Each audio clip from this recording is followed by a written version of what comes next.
जय जगन्नाथ सांगमाने समस्तंकु शुभरात्रि।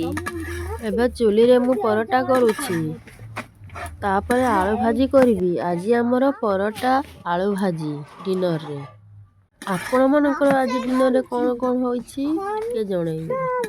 आज मो स्वामी बाहर को पळै जिवे तांका पई कि परोटा आलू भाजी पैक करिवि। आलू भाजी एबे तयारी करि नाही करिवि। हम छाठी बसी कि बदमाशी करुछि।